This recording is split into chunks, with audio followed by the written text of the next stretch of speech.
Welcome to the Spiritual Awakening with Shaz podcast, where we unlock the power within and navigate the journey of your self-discovery together. I'm Shaz, your spiritual mentor and life coach, here to help you tap into your inner guidance system and manifest your best life.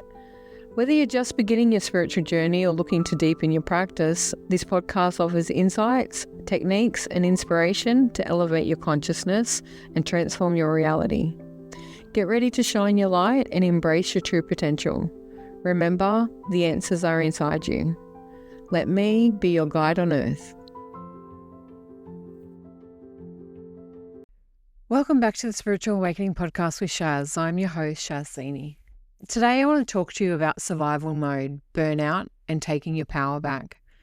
After last week's episode where I talked about my big healing breakthrough, I wanted to go back a little bit in time and share with you how it all came about, what happened to me that I didn't even realize at the time, and what it means for those of you out there who are still living in or stuck in survival mode.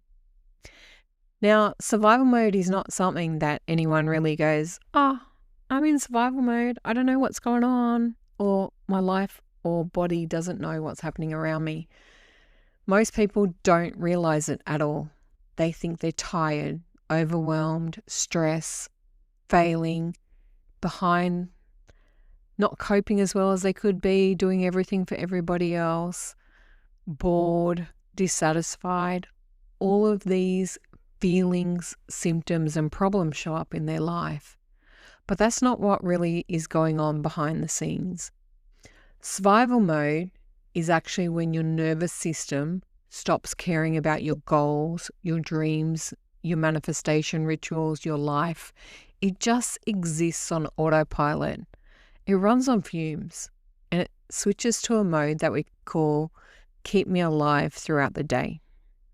There's no energy left over for anything. There's no fun, there's no joy. There's an emptiness, a hollowness, a part of you that feels like there's nothing for you whatsoever. And many people try and tell you, you fix this with mindset. Just change the way you're thinking. Just say a positive affirmation and that'll get you through. It's not that case. It's actually a biological state. Your nervous system, your brain, your body, they're working overtime to keep you alive and to keep you safe. It is the body's last resort operating system. It is when nothing else matters but keeping you alive. You focus on things and nothing really gets done. You try your hardest. Some days you don't even want to get out of bed. You run on autopilot. You just do the things that you know you do by unconscious programming and habit. You go throughout your day and you're looking at the end of the day going, what did I do today? And most of the time you're going to tell yourself that you didn't do anything. These are part of the fight, flight, freeze, and fawn system. The responses in your body that switch on because your system has decided that safety is its biggest priority. That safety is what is going to keep you alive. For when your body or your nervous system doesn't feel safe, everything else goes on the back burner. There is no prioritizing self-growth, no prioritizing healing, creativity, connection, intuition. There's no prioritizing anybody else. You just do what you can and you barely get through each day. So many women, especially because most of my clients are women, and I talk from my own perspective of my life, struggle in survival mode. Now, some of the things that will come up when you are in survival mode that you will have difficulty in doing simple, basic functions. Things like making decisions. Don't give a woman in survival mode too many choices. She won't know what to think. She will want to shut down. She wants somebody else to make that decision for her. It's really quite ironic because a lot of my business time I spend on Facebook trying to help women out there answer questions about what's going on. And the big one is, I don't know whether to do this or that. Do I stay or leave? Everyone knows your favorite question out there. Am I the arsehole? They're asking that question because they don't know within themselves if they're right or wrong. They don't know how to set boundaries. They can't stay motivated. Planning ahead goes out the window. They can barely get through the day, let alone planning a week ahead. They don't move towards their goals. Half of them wouldn't even know what a goal was. They don't believe in their dreams anymore. They don't trust themselves, and they truly struggle to stay consistent. It's not because you're lazy or flaky or unmotivated. It's simply because your nervous system is overloaded. It is desensitized because its one job is to keep you alive. Yes, it sounds drastic, but it actually is. Survival mode is totally unhealthy for us. The body gets flooded with cortisol and adrenaline and too many hormones that we truly can't function well. We eat to stay alive, and none of that food processes through the body. We get silent in the background. We shut down. We don't talk about our emotions. We just focus on getting through each day. When survival mode is running your system, so that is the internal compressor in your brain that's running that mode for you, things like irritability and emotional shutdown show up. You can't have real conversations. People ask you how you feel and you're like, I don't know. You have no idea. Chronic fatigue can come along where you're exhausted from doing nothing. You wake up tired, you go to sleep tired, you don't feel like you sleep. But you also have this wired energy. You're tired, but you feel like you have to be on the go. That's because the nervous system, and especially your empath, is on high alert.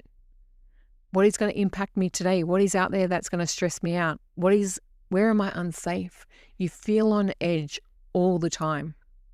It shows up in the body with things like digestive issues, adrenal patterns, cortisol overload, burnout cycles, anxiety, masters overfunctioning, difficulty in sleeping and insomnia, sensory overload, brain fog, memory blanks.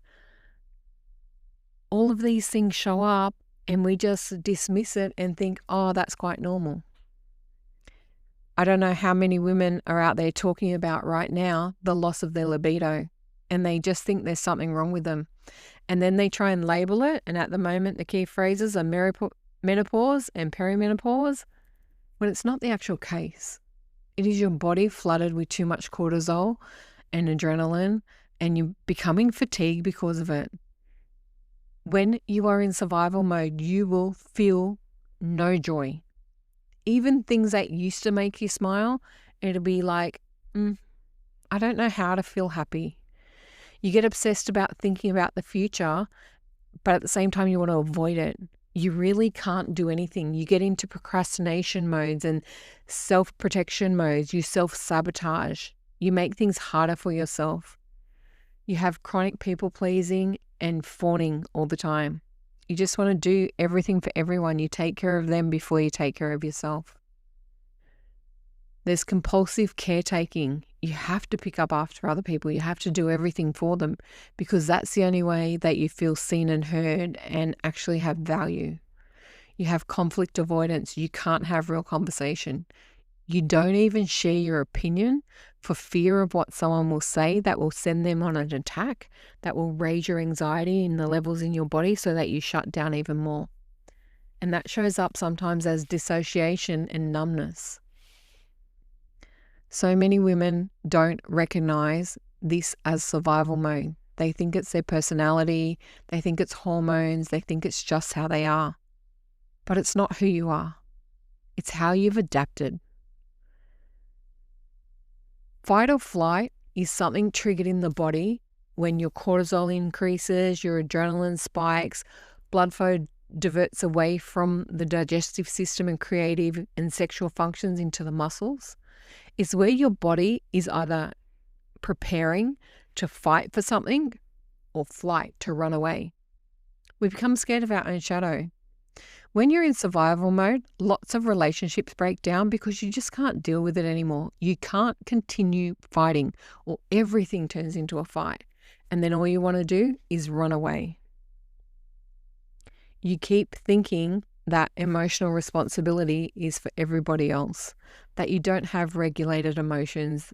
This is where more labels come into it. Everyone wants to go and get a diagnosis of ADHD or on the ASD spectrum or borderline personality disorder, depression, anxiety, or whatever other disorders are out there.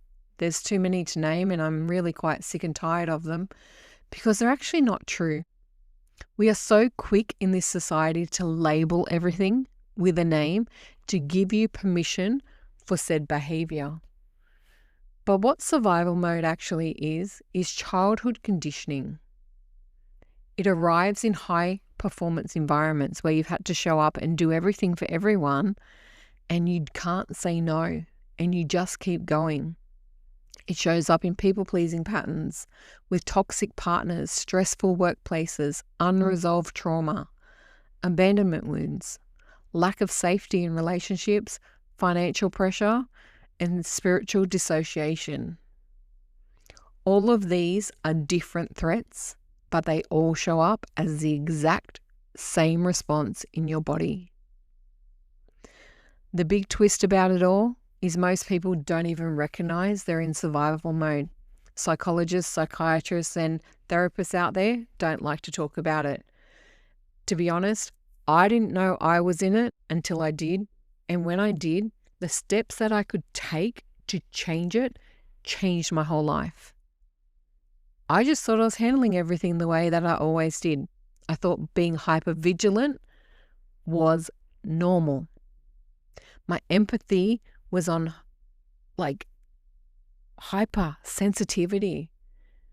I didn't want to go to certain places. I didn't want to be around certain people because their energy impacted mine in ways that was unsafe. I looked for danger and exits in every building I ever walked into. I was always prepared for energy before it got to me. I thought I was just handling things the way that I always did. I thought this was an actual strength, but it's not. It's survival mode. It is the body, the mind, the soul keeping me hypervigilant to keep me safe. And that the burnout I went through, the 6 months or more of insomnia that I went through, overwhelm, pain, agony, mystery diseases, all of that just led me to trying harder, trying to be more organized, create more discipline. It led me to chase harder, run faster rather than slowing down and really asking myself, what is running my nervous system? Until I finally saw survival mode and fight or flight or oversensitivity for what it was, I didn't thrive in life. I just coped, and coping is not the same as living. I've been diagnosed with so many different things in life, and so many times I've just turned around and said, no, I don't want it. I have anxiety. I have CPTSD. I probably have borderline personality, depression, anxiety. I had rheumatism. I had all sorts of things that I've just gone, no, I don't want it. Anytime you tried to label something, my soul and body knew that wasn't what it was, but I didn't know what it was at the time. I don't think I really realized in myself that I was in survival mode until after I had my hysterectomy. When in that 6-week period of recovery, I literally couldn't move. I couldn't do anything. I couldn't think. My body needed time out. The burnout was real. The shutdown was real. Because 6 months before that, I'd been going through insomnia and problems with the blood clot that was in my system that I was treating. I was fatigued. My body and hormones were out of control. And I all put it down to the fibroid that I had, but it wasn't actually true. It was because my body knew nothing else than survival. I've been fighting for survival my whole life. I didn't grow up in nurture. I didn't grow up in love. I grew up trying to take care of myself, becoming highly independent. And I used to think that independence was a massive strength. Asking for help was so wrong on so many levels. Because why couldn't I do it for myself? I can do anything I want to. These were automatic instincts that were born in me and habits that were nurtured over years and years and years. But once I knew it and I understood it and realized that this didn't have to be this way, I could take control and change things, that's when everything changed. Now, it didn't happen overnight.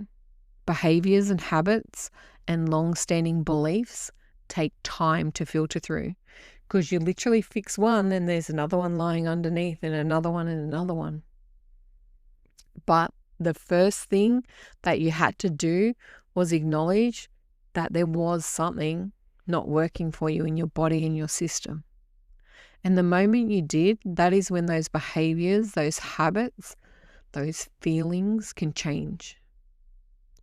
I started out with affirmations. For 3.5 years, I used to walk past a window, a mirror, any reflective surface and say, I love you, Sharon.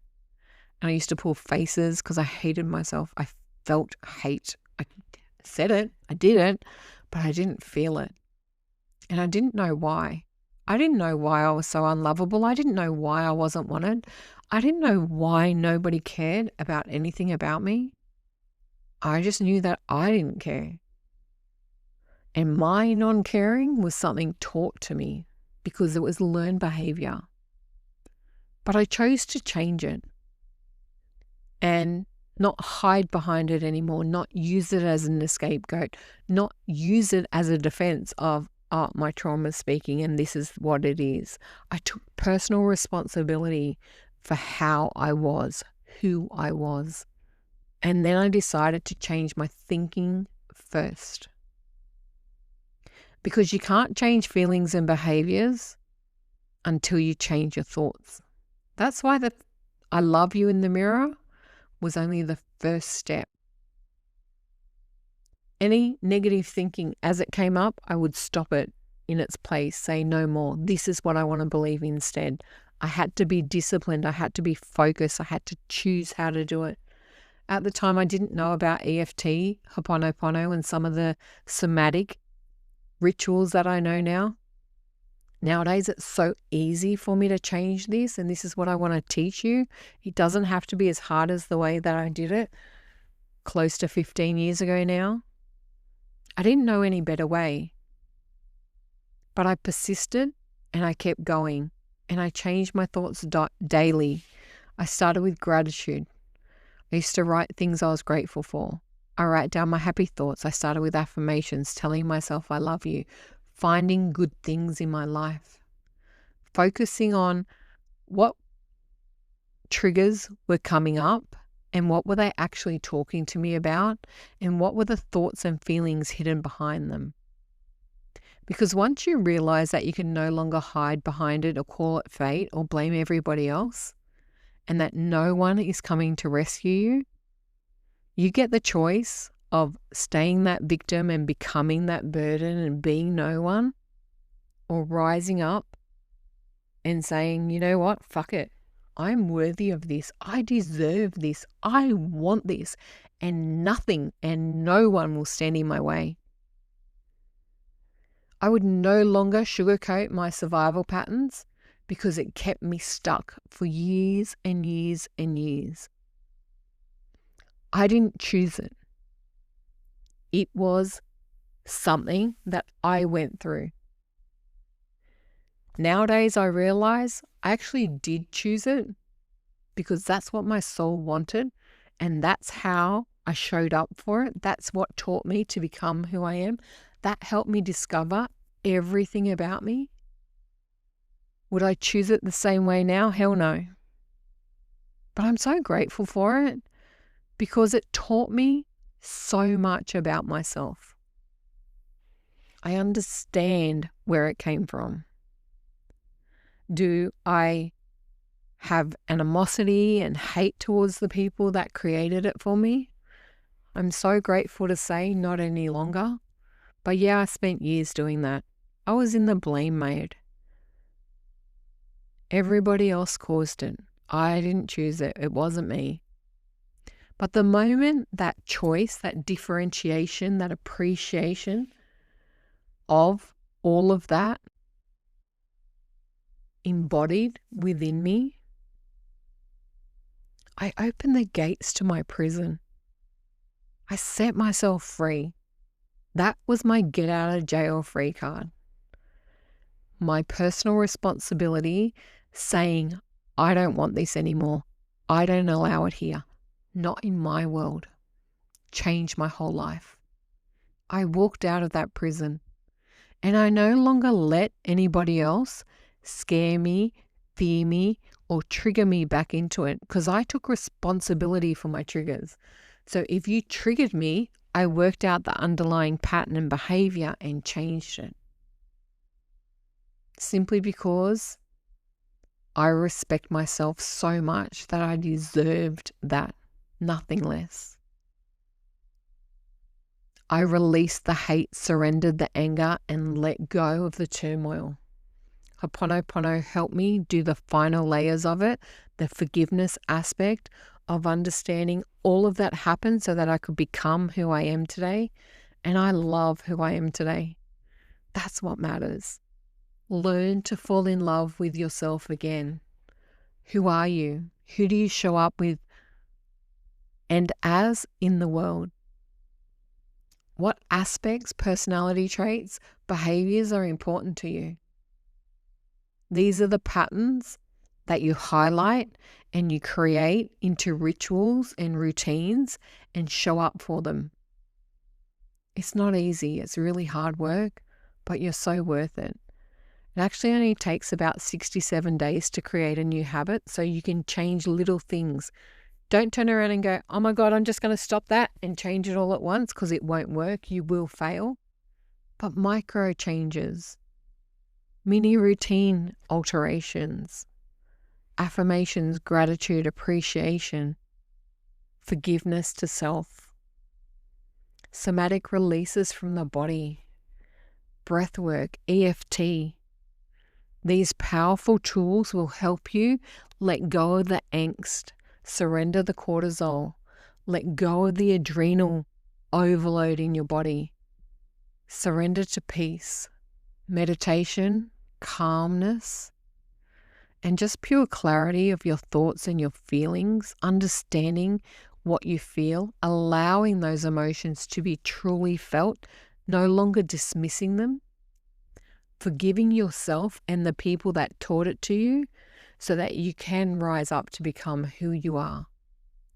Forgiveness is not about approval, it's actually release. It is giving yourself permission to send it away. Stop carrying it with you.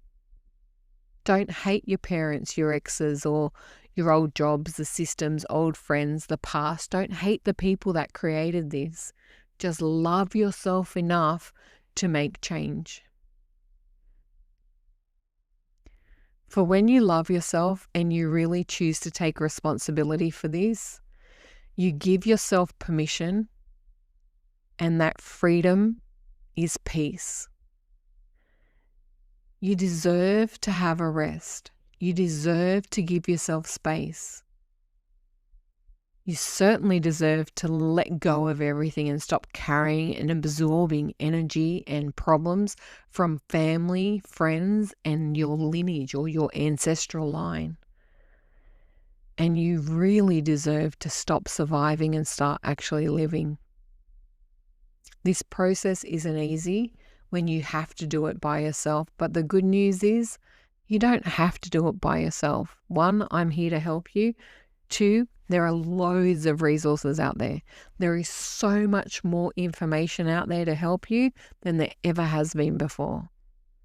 As I said, over 15 years ago, when I realized how I was living my life and I chose to change it, there wasn't as much information. There wasn't as much help as there is. Social media, YouTube, podcasts give you all the tools you need. But there are also coaches, healers, and teachers out there willing to support you and guide you along the way. It's time to take back your power. It's time to choose you, to become the person you know you are, to get out of survival mode. I can honestly tell you, you cannot stay in survival mode. You will break. You will create autoimmune disease, cancer, problems in your health. It will go down and down and down. Cortisol, adrenals and the lymphatic system cannot sustain survival mode long term. It breaks down the body. It drains the life out of you. It strips you of joy, intuition, confidence, and self-worth. But if you actually take ownership, change your behaviors, micro behaviors, or as James Clear says it, set yourself up with some atomic habits. Show up for yourself. You can rise higher than ever before. You can become everything you've ever wanted. Survival mode no longer has to be your identity. It's just a chapter. And we're going to turn the page and write a new one. Step into self-led living. This next chapter that you're going to write, it's about safety, clarity, desire, alignment, purpose, love, worth, acceptance. That's where freedom lies. You are the creator of your life. Everything that is happening to you, through you, for you, because of you, is a choice that you have, that you can stay where you are or make a decision and choose better. You deserve better. You are worthy of everything on this God's grace of earth. God actually wants you to have it all if you just open your heart and listen to Him. You can release survival mode. You can get these hormones, these energies and frequencies out of your body. You can heal. You can rise up. You can become who you're meant to be. Not who someone wants you to be, but who you are meant to be for you and you alone. Because you do deserve it. You are worthy and beautiful inside and out. And you're still here because there is some wonderful things available for you. That's why we live. To experience greatness, high emotion, joy, happiness. You can have everything you want if you only give yourself permission. And if you struggle to give yourself permission, please take it from me. Permit yourself to surrender these feelings. Tapping, EFT will help you change the mindset factor. It will somatically help you get rid of the cortisol, the adrenaline, the adrenal fatigue within your body. Somatic exercises and breathwork would help you open up your body to release the energy. You can surrender fight and flight mode if you give yourself time and permission. And you certainly deserve that. You deserve the world. And I'm here to support you if you want it. Shine with Shaz starts in a few weeks, and this program will give you all the tools, techniques, and ideas of how you can release yourself from the prison that you've created. And yes, you like to say that somebody else put you in there and that it's because of other people that it happened. And somewhat it is, but it only happened because you chose to grow and evolve through it. It's time to grow. Evolution is there. Be the butterfly. The caterpillar's in its cocoon. Break free. Open the door and rise. You can fly as high as you like. You're ready. You deserve it. And it's here waiting for you. If you need any help, reach out. I offer free calls to give you information, to give you tools and tips. I will willingly and happily create a perfect script for you on your thoughts, your problems, your survival mechanisms, because everyone is different. Yes, we all go through the same mode, but it is different how it shows up for us. You can get a free little script from me happily in that free call. Just ask, because you can. You deserve it, and I'm willing to help you in that way. And if you are ready to dive deeper and give yourself all the healing and freedom in the world that you deserve, come and join me in Shine. Until next time. Thanks for listening to the Spiritual Awakening with Shaz podcast. Don't forget to like and subscribe down below so you don't miss an episode. You can also follow us on Facebook with the links below. Until next time, trust your intuition and let your spirit soar.